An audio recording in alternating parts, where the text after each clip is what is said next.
Hello students. In previous video, we read about the reconstitution of partnership. Okay. आपको पता है कि previous video में हम लोग रिकन्स्टिट्यूशन ऑफ पार्टनरशिप के बारे में स्टडी कर रहे थे, जहां पर मैंने ये जाना था कि रिकन्स्टिट्यूशन होता क्या है।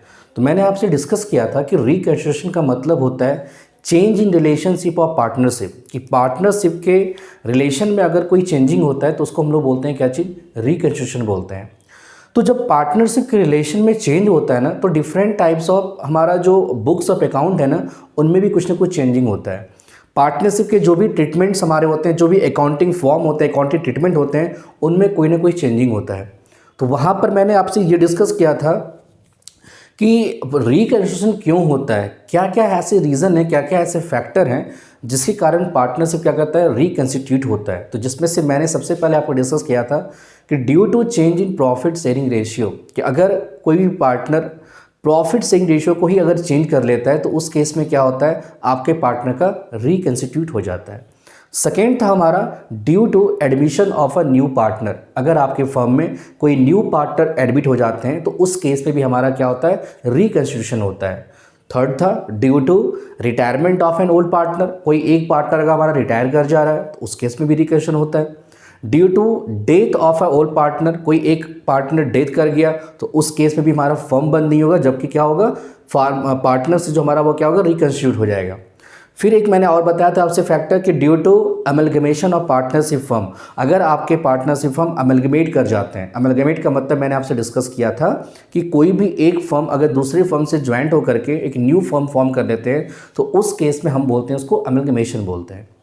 एंड लास्ट फैक्टर था कि अगर कोई पार्टनरशिप फर्म कन्वर्ट हो जाते हैं कंपनी में तो उस केस में भी हमारा क्या होता है, रिकन्स्टिट्यूट होता है। तो जब कोई एक फर्म रिकन्स्टिट्यूट होते हैं तो उनमें बहुत सारे अकाउंटिंग जो हमारा ट्रीटमेंट है ना, वो वही चेंज होता है, हमारा ध्यान रखना है। तो जहाँ पर मैंने डिस्कस किए थे प्रीवियस वीडियो में कि अगर कोई भी प्रॉफिट शेयरिंग रेशियो, अभी मैं यहाँ पे स्टडी करूंगा कि रिकन्स्टिट्यूट क्यों हो रहा है, तो due to change in profit sharing ratio, कि अगर प्रॉफिट शेयरिंग रेशियो अगर हमारा चेंज हो जा रहा है फर्म का, तो उस केस में अगर रिकन्स्टिट्यूट होता है तो क्या क्या चेंजिंग होते हैं बुक्स ऑफ अकाउंट में पार्टनरशिप के। तो जिसमें मैंने आपको सबसे पहले डिस्कस किया था कि आपको कैलकुलेशन करना पड़ेगा न्यू रेशियो का, सेक्रीफाइसिंग रेशियो और गेनिंग रेशियो का। ये मैंने आपसे डिस्कस किया था कि कैसे हम एक न्यू रेशियो फाइंड आउट करते हैं और उसी से हम लोग फिर सेक्रीफाइसिंग रेशियो और गेनिंग रेशियो फाइंड करेंगे। और यहाँ पर आज हम बात कर रहे हैं कि पार्टनरशिप फर्म में क्या होता है कि अगर कोई पार्टनर हमारा रिकन्स्टिट्यूट होता है ना, तो उस पार्टनरशिप फर्म में जो एग्जिस्टिंग पार्टनर होते हैं, इट मीन्स ओल्ड पार्टनर होते हैं, तो उस फर्म में कुछ ना कुछ एक प्रॉफिट होता है या कुछ पार्ट लॉस का भी होता है और कुछ रिजर्व पार्ट होते हैं। तो इनका कैसे हम ट्रीटमेंट करेंगे ये चीज़ हम देखते हैं यहाँ पर। तो आपको बस याद रखना है कि एक्युमुलेटेड प्रॉफिट का मतलब यहाँ पर यह होता है कि फर्म में कोई भी अनडिस्ट्रीब्यूटेड प्रॉफिट है, जिस प्रॉफिट को डिस्ट्रीब्यूट नहीं किया गया है, कुछ ना कुछ फर्म में प्रॉफिट बचे रहते हैं, ठीक है ना। तो जो रिमेन हमारा प्रॉफिट होता है ना, उन प्रॉफिट को क्या करना पड़ता है, सबसे पहले जब पार्टनरशिप रिकन्स्टिट्यूट होता है तो आपको सबसे पहले इस प्रॉफिट लॉस को आपको डिस्ट्रीब्यूट करना पड़ता है ओल्ड पार्टनर को ओल्ड रेशियो में। सबसे पहली बात यह जानना है, यहाँ पर ओल्ड पार्टनर्स को ओल्ड रेशियो में क्या करना पड़ता है, डिस्ट्रीब्यूट करना पड़ता है। उसी तरह से अगर कोई भी फंड हमारा रिजर्व में कुछ रखा हुआ है तो उस रिजर्व को भी क्या करना पड़ता है, डिस्ट्रीब्यूट करना पड़ता है। तो सबसे पहले हम एक एक करके सबका जर्नल एंट्री, क्योंकि यहाँ पर आपको जर्नल एंट्री देखना है कैसे बनेगा, उसको बात करते हैं हम लोग। तो देखिए सबसे पहले जब हम बात करते हैं कि एक्युमुलेटेड प्रॉफिट, ठीक है ना, कि फॉर प्रॉफिट अगर हमारा कुछ भी प्रॉफिट एक्युमुलेटेड को हम लोग बोलते हैं अनडिस्ट्रीब्यूटेड प्रॉफिट, अनडिस्ट्रीब्यूटेड प्रॉफिट बोलते हैं।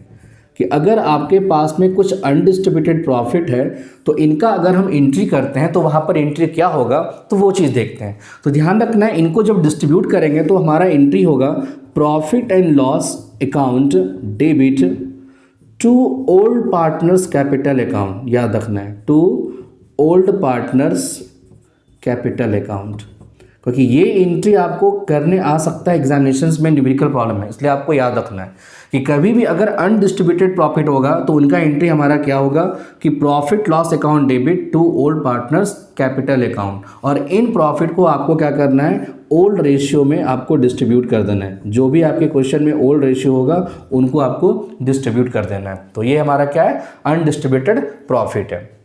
दूसरा यहाँ पर हमारा क्या होता है कि अगर आपके पास में कुछ ना कुछ रिजर्व में अगर हमारा फंड रखा हुआ है, ठीक है, तो अब ये बात करते हैं फॉर रिजर्व के लिए। तो रिजर्व में भी अगर हमारा कोई भी अमाउंट होता है तो उसको भी क्या करते हैं हम लोग ओल्ड पार्टनर्स में डिस्ट्रीब्यूट कर देते हैं। तो यहाँ पर हमारा क्या हो जाएगा, general reserve account debit, general reserve account debit to old partners capital account, old partners capital account. और किस रेशियो में, तो आपको पता है कि ओल्ड रेशियो में हम लोग क्या करेंगे, इसे डिस्ट्रीब्यूट कर देंगे, ये चीज़ ध्यान रखना है। तो फर्स्ट एंट्री हमारा क्या है कि अगर आपके पास में प्रॉफिट है, वो भी अनडिस्ट्रीब्यूटेड प्रॉफिट या एक्यूमुलेटेड प्रॉफिट। देखिए क्वेश्चंस में क्या होता है ना, या तो आपको एक्यूमुलेटेड प्रॉफिट मिलेगा या अनडिस्ट्रीब्यूटेड प्रॉफिट, या इसी का एक और नाम है हमारा credit balance of PL account. ध्यान रखना है, credit balance of profit and loss account, कि अगर प्रॉफिट एंड लॉस अकाउंट का आपके पास में क्रेडिट बैलेंस दिया हुआ है तो उसको भी आपको ये समझना है कि वो अनडिस्ट्रीब्यूटेड प्रॉफिट है, और उसको आप क्या कीजिएगा, PL account debit to old partners capital account में डिस्ट्रीब्यूट कर देना है, और जितने भी पार्टनर होंगे उनको ओल्ड लिस्ट में क्या करना है, डिस्ट्रीब्यूट कर देना है। नेक्स्ट है, अगर आपके पास में जनरल रिजर्व होते हैं, तो अगर जनरल रिजर्व होते हैं तो उस केस में क्या करना है आपको, जनरल रिजर्व को डेबिट करके ओल्ड पार्टनर्स को आपको क्रेडिट कर देना है, और किस रेशियो में, ओल्ड रेशियो में। ठीक है, तो ये दो एंट्री हमारा किसका है, एक एक्यूमुलेटेड प्रॉफिट और जनरल रिजर्व का है। अब बात आती है कि अगर फर्म में कुछ लॉस रहे सर, तो क्या होगा उस केस में, तो देख लेते हैं हम लोग उस केस को भी, कि अगर आपके फर्म में कुछ ना कुछ लॉस रह सकता है तो उस लॉस को हम लोग क्या बोलते हैं, यहाँ पर एक्यूमुलेटेड लॉस बोलते हैं, एक्यूमुलेटेड लॉस, एक्यूमुलेटेड लॉस, या आपके क्वेश्चन में लिखा रहेगा debit balance of PL account, debit balance of profit and loss account, क्योंकि प्रॉफिट एंड लॉस अकाउंट का जो डेबिट बैलेंस होता है वो लॉस होता है। तो उस केस में आपको क्या करना है, जस्ट जो एंट्री था वो रिवर्स हो जाएगा, यानी यहां पर old partners capital account debit हो जाएगा, old partners capital account debit, capital account debit to, यहां पर क्या हो जाएगा, प्रॉफिट एंड लॉस अकाउंट। ये याद रखना है, ये भी किस में होगा, तो ओल्ड रेशियो में होगा।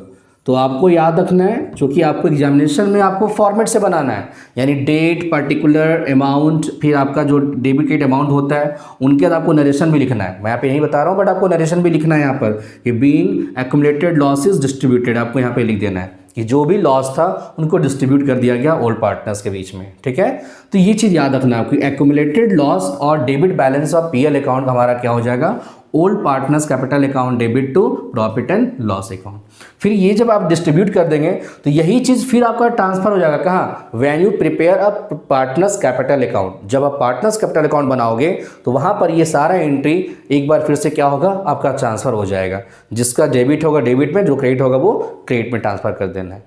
तो ये एक इंपॉर्टेंट पार्ट है हमारा रिकंस्ट्रक्शन का, कि एक्यूमुलेटेड प्रॉफिट, एक्यूमुलेटेड लॉस और जनरल रिजर्व का अगर मेरे को यहाँ पर एंट्री दिया जाएगा तो हम कैसे यहाँ पे इसको सॉल्व करना है, तो ये चीज़ आपने समझ लिया। ठीक है, नाउ अब यहाँ पर हम बात करते हैं, एक मेन टॉपिक है जिसको बोलते हैं हम लोग रीवैल्यूएशन।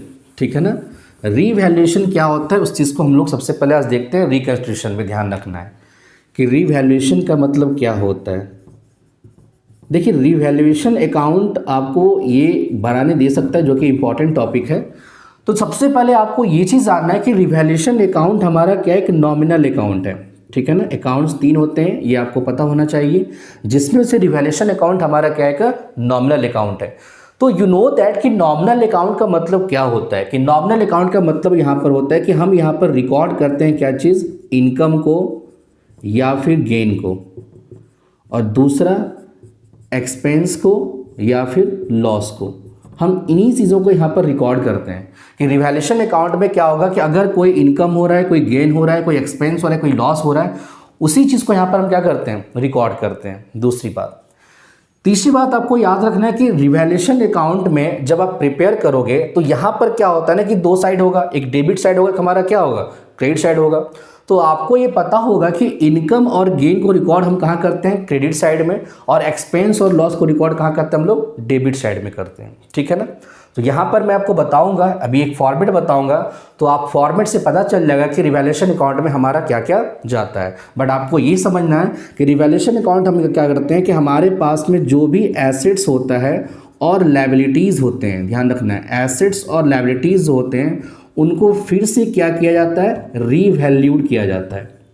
ठीक है ना, रीवैल्यूड किया जाता है। क्योंकि जब ये आपको प्रिपेयर करने दिया जाएगा क्वेश्चंस में, तो आपके क्वेश्चन में बैलेंस शीट गिवन होगा, याद रखना है कि आपके क्वेश्चन में बैलेंस शीट गिवन होगा और उनके फुट नोट में आपके पास में कुछ एडजस्टमेंट दिया होगा और उन्हीं एडजस्टमेंट को चेक करके आपको बनाना है। ठीक है ना, ये बात आपको याद रखना है। कुछ भी इसमें माइंड नहीं करना है, आपके पास में क्वेश्चंस दिए हुए हैं, उस क्वेश्चंस में सबसे पहले आपको एडजस्टमेंट पे आ जाना है जो फुट नोट में आपका राइट डाउन होता है, और उस एडजस्टमेंट में आपको देखना है सिर्फ और सिर्फ किसको, एसेट्स और लायबिलिटीज़ को, कि आपके पास में कुछ एसेट्स यहाँ होंगे और कुछ एसेट्स आपके बैलेंस शीट में होंगे। बस आपको कंपेयर करना है कि यहाँ पर देखोगे कि कैसे मशीनरी का कुछ प्राइस अलग था हमारा बैलेंस शीट में और रिवैल्यूड हमारा कुछ हो रहा है। तो या तो उस केस में एसेट्स या तो इंक्रीज होगा या फिर डिक्रीज होगा, लायबिलिटी इंक्रीज होगा या फिर क्या होगा, डिक्रीज होगा। तो हम देखिए यहाँ पर कैसे बनाते हैं इसको।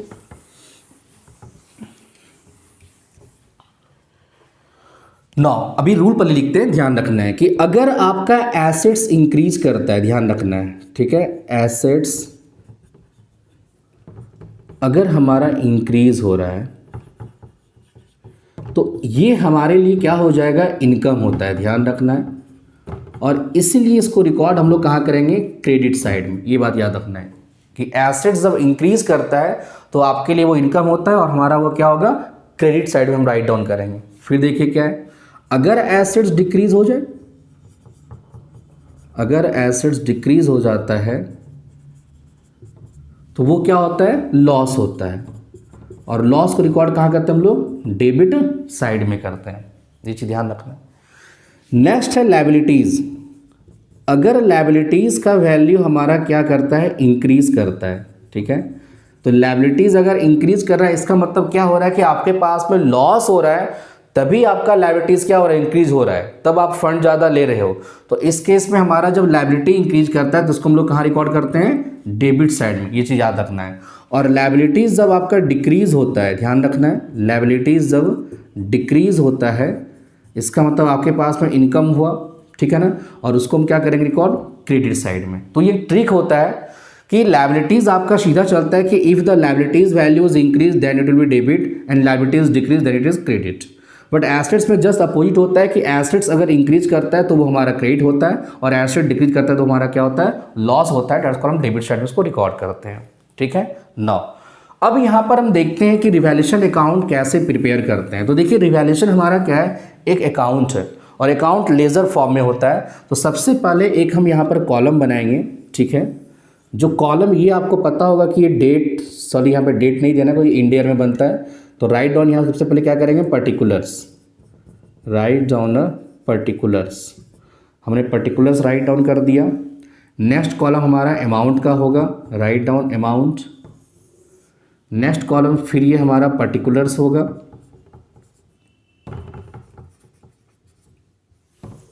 और ये हमारा क्या हो जाएगा, अमाउंट हो जाएगा, ठीक है। ये आपका हो जाएगा क्रेडिट साइड और ये आपका हो जाएगा डेबिट साइड। तो आप जब भी बनाओगे रिवैल्यूएशन अकाउंट तो आपको इस तरह से बनाना है और आपको पता होना चाहिए कि ये सारा काम हम एडजस्टमेंट से करेंगे। आपके एडजस्टमेंट में जो भी दिया रहेगा उन्हीं को सिर्फ यहाँ पर राइट करना है, ठीक है। तो अब देखिए यहाँ पर सबसे पहले क्या करना है कि रिवैल्यूएशन अकाउंट बनाते वक्त में सबसे पहले अगर आप बात करते हैं यहाँ पर, तो यहाँ पर ये आएगा to assets account, to assets account. अब यहाँ पर एसेट कौन सा आएगा, तो डिक्रीज। जो अगर आपका वैल्यू डिक्रीज किया है तो यहाँ पर आपको राइट कर देना है कि कौन कौन सा एसेट डिक्रीज किया गया है, ओके। और जस्ट इसका अपोजिट इधर आएगा बाय एसेट्स अकाउंट, यहाँ राइट डाउन होगा बाय एसेट्स अकाउंट, और ये हमारा क्या हो जाएगा, इंक्रीज। तो यहाँ पर ये कुछ ना कुछ राइट हो जाएगा अमाउंट। नाउ फिर यहाँ पर क्या होगा, to liabilities account, to liabilities account. कौन सा लायबिलिटीज होगा, तो ये इंक्रीज होगा, ये मैंने आपको बता दिया है, ठीक है। यहाँ राइट डाउन कर देंगे। फिर यहाँ पर हमारा क्या होगा, by liabilities account, by liabilities account, ये कैसा होगा, तो डिक्रीज़ हो जाएगा। ठीक है, ये हमारा डिक्रीज़ हो जाएगा बाय लायबिलिटीज़ अकाउंट में। फिर कुछ अनरिकॉर्डेड एसेट्स होते हैं, याद रखना है कि अब कुछ एसेट्स ऐसे होते हैं जो बैलेंस शीट पे नहीं होते हैं लेकिन एडजस्टमेंट में होते हैं, इसको रिकॉर्ड किया जाता है। तो इसका मतलब जब एसेट्स नहीं था फिर रिकॉर्ड कर रहे हैं, मतलब क्या हो रहा है, इंक्रीज इन एसेट्स। और इंक्रीज एसेट क्या करते हैं हम लोग, वहाँ पर क्रेडिट साइड में रिकॉर्ड करते हैं। तो यहाँ पे राइट डाउन करेंगे क्या चीज़, by unrecorded assets, unrecorded assets, कि आपके पास में अगर कोई अनरिकॉर्डेड एसेट्स हैं उनको रिकॉर्ड करना है। उसी तरह से कुछ लायबिलिटीज़ भी होते हैं, अब लायबिलिटीज़ रिकॉर्ड नहीं था बट अब रिकॉर्ड करना पड़ रहा है मेरे को एडजस्टमेंट के बाद में, तो यहाँ हो जाएगा to unrecorded liabilities, unrecorded liabilities, कि आपके पास में कुछ अनरिकॉर्डेड लायबिलिटीज़ हैं, उनको क्या करना है, आपको रिकॉर्ड करना है यहाँ पर। ठीक है, जब ये आपका हो जाएगा तो अब आपके पास में देखा कि यहाँ पर कुछ हमारे अनरिकॉर्डेड एसेट्स थे, अनरिकॉर्डेड लायबिलिटीज़ हमारे यहाँ पर रिकॉर्ड हो गया। अब यहाँ पर कुछ क्या होते हैं, प्रोविज़न होते हैं, जस्ट लाइक वो एक लायबिलिटीज़ का काम करता है। तो अगर कोई प्रोविज़न है तो अगर क्रिएटेड हो रहा है तो आपको यहाँ लिख देना है टू प्रोविज़न, टू प्रोविज़न, यहाँ पर कौन सा प्रोविज़न, तो क्रिएटेड। और अगर कोई प्रोविज़न रिड्यूस हो रहा है तो आपको यहाँ पे राइट करना है बाय प्रोविज़न, बाय प्रोविज़न, और कैसा हमारा, तो रिड्यूस्ड वाला। ठीक है, ये आपके क्वेश्चंस में मिलेंगे, जब हम क्वेश्चंस सॉल्व करेंगे तो वहाँ पर देखेंगे, ये चीज़ ध्यान रखना है। तो इतनी सारी चीज़ें यहाँ पर हमारा रिवैल्यूएशन अकाउंट में आते हैं, ये चीज़ आपको याद रखना है। कोई भी गुडविल का ट्रीटमेंट यहाँ पर आपको नहीं करना है। ठीक है, कोई पार्टनर्स कैपिटल लेकर आया तो वहाँ पर भी ये रिकॉर्ड नहीं होगा, क्यों, क्योंकि गुडविल और जो कैपिटल वो लाते हैं उनका डिस्ट्रीब्यूशन पार्टनर्स कैपिटल अकाउंट में होता है, ना कि रिवैल्यूएशन अकाउंट में होता है। ये चीज़ आपको याद रखना है। ठीक है, तो यहाँ पर आपको कोई भी एसेट्स का डिक्रीज करता है, इंक्रीज करता है तो उनको रिकॉर्ड करेंगे। लायबिलिटीज इंक्रीज डिक्रीज होते हैं तो यहाँ पर ये रिकॉर्ड होगा। कोई अनरिकॉर्डेड लायबिलिटीज़ हैं, अनरिकॉर्डेड एसेट्स हैं, उनको रिकॉर्ड करना है। और किसी भी तरह का प्रोविजन अगर क्रिएट हो रहा है तो वो डेबिट साइड में होगा, क्योंकि एक लायबिलिटीज़ की तरह वर्क करता है। And if the liabilities increase then it will be debited होता है। और उसी तरह से अगर प्रोविजन हमारा रिड्यूस हो रहा है तो वहाँ पर वो एक लायबिलिटीज़ होते हैं, और वो लायबिलिटीज़ अगर रिड्यूस होता है तो हम क्या करते हैं, उनको ट्रेड करते हैं। इनके बाद जो भी आपका बैलेंस आएगा उनको आपको यहाँ पर टोटल कर देना है। ठीक है, तो इनके बाद अब आपको यहाँ पर इनका टोटल कर देना है, तो कुछ ना कुछ यहाँ पर आपका क्या होगा, अमाउंट आएगा। अब जब बैलेंसिंग फिगर बोथ साइड आ सकते हैं तो यहाँ पर याद रखना है कि अगर डेबिट साइड में कुछ ना कुछ बैलेंस आता है तो ये हो जाएगा to profit transfer to partners capital account. तो जो भी हमारा मान लो ए है और बी है, तो to profit transfer to A capital account और बी कैपिटल अकाउंट, उन लोगों में ये डिस्ट्रीब्यूट हो जाएगा किसमें, तो ओल्ड रेशियो में, ध्यान रखना है आपको। उसी तरह से इधर अगर हमारा बैलेंसिंग होगा तो वो लॉस होगा, तो यहाँ लिखेंगे by loss transfer to A's capital account और बीज कैपिटल अकाउंट। जितने भी पार्टनर होंगे ओल्ड पार्टनर, ओल्ड रेशियो में क्या करना है, इसको डिस्ट्रीब्यूट कर देना है। तो this is a revaluation account, ये आपका क्या है, रीवैल्यूएशन अकाउंट है। तो एक बार इनके फॉर्मेट को लर्न रखना है, क्योंकि आपके एग्जामिनेशन में क्वेश्चंस यहाँ से आएंगे, और जब क्वेश्चंस आएंगे तो जब तक आपके पास में फॉर्मेट नहीं होगा तो आप फिर उसको सॉल्व नहीं कर सकते हैं। तो सबसे पहले आपको फॉर्मेट को अच्छी तरह से समझ लेना है, कुछ भी नहीं है, मैंने बस 2-3 बातें याद रखने के लिए बोला है कि रिवैल्यूएशन अकाउंट बनाने वक्त में या तो एसेट्स का वैल्यू इंक्रीज होगा या फिर डिक्रीज होगा। अगर एसेट इंक्रीज करता है तो उनको रिकॉर्ड करना है क्रेडिट साइड में, एसेट डिक्रीज करता है तो वो रिकॉर्ड होगा डेबिट साइड में।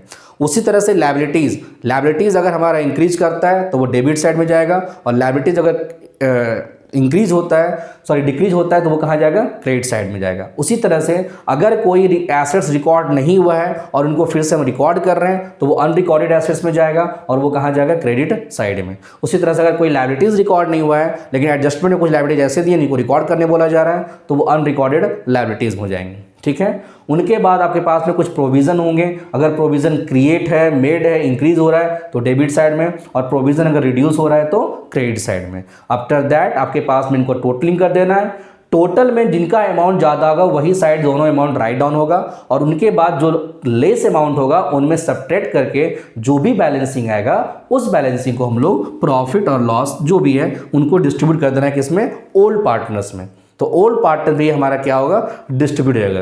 क्यों करना है, क्योंकि इनके बाद आपको पार्टनर्स कैपिटल अकाउंट बनाना होता है, तो यही अमाउंट वहां पर क्या होता है, ट्रांसफर हो जाता है। ठीक है, चलिए अब देखिए इस रिवैल्यूएशन अकाउंट में क्या होगा कि आपको जो एडजस्टमेंट दिया होगा ना, उसमें कुछ यहाँ पर रूल्स हैं, देखना है उसको वो क्या क्या है। कि मान लीजिए कुछ एडजस्टमेंट ऐसे होते हैं ना जहां पर आपको लिखा रहेगा बाय और टू, ये दो टर्म होता है इन क्वेश्चंस में। जैसे क्वेश्चंस में लिखा हुआ है कि मान लीजिए बैलेंस शीट में प्लांट का जो वैल्यू दिया हुआ है वो 4 लाख रुपीज़ दिया हुआ है मान लीजिए, और एडजस्टमेंट आपको दिया जा रहा है कि 10% रिड्यूस्ड बाय आपको ये लिखा हुआ है, और एक जगह लिखा रहेगा आपको 10% रिड्यूस टू। तो दोनों में डिफरेंस होगा, ध्यान रखना है। सबसे पहले रिड्यूस हो रहा है, इसका मतलब प्लांट एक एसेट्स है, और एसेट्स अगर रिड्यूस होता है तो रिकॉर्ड कहाँ करते हैं हम लोग, डेबिट साइड में करते हैं। तो अब देखिए अमाउंट में डिफरेंशिएशन होगा क्या, कि अगर रिड्यूस के साथ में बाय लिखा हुआ अमाउंट मिल जाता है ना, तो आपको कुछ नहीं करना है, इस 4 लाख का आपको क्या करना है, 10% फाइंड आउट कर देना है। जब 4 लाख का आप 10% फाइंड आउट करोगे, इसका मतलब यहाँ पर 40,000 होगा, और 40,000 डायरेक्ट ट्रांसफर हो जाएगा कहाँ पर, रिवैल्यूएशन अकाउंट में, यानी जब बाय राइट होगा। लेकिन जब आपके पास में टू राइट होगा, रिड्यूस टू, तो उस केस में आपको क्या करना है कि सबसे पहले आप क्या करोगे, 4 लाख का 10% निकालोगे, यानी कितना हो गया 40,000। लेकिन रिड्यूस टू में आप 40,000 ट्रांसफर नहीं करोगे, क्या करोगे, तो आपको याद रखना है कि इस 4 लाख में आप 40,000 को आप डिक्रीज कर दोगे यहाँ पर सबसे पहले, और यहाँ पर आपका हो जाएगा 3,60,000, यानी अब जो अमाउंट ट्रांसफर होगा वो कितना होगा, 3,60,000। ये टर्म याद रखना है आपको, क्योंकि रिड्यूस टू और रिड्यूस बाय उसी तरह से रहेगा, इंक्रीज्ड बाय इंक्रीज टू।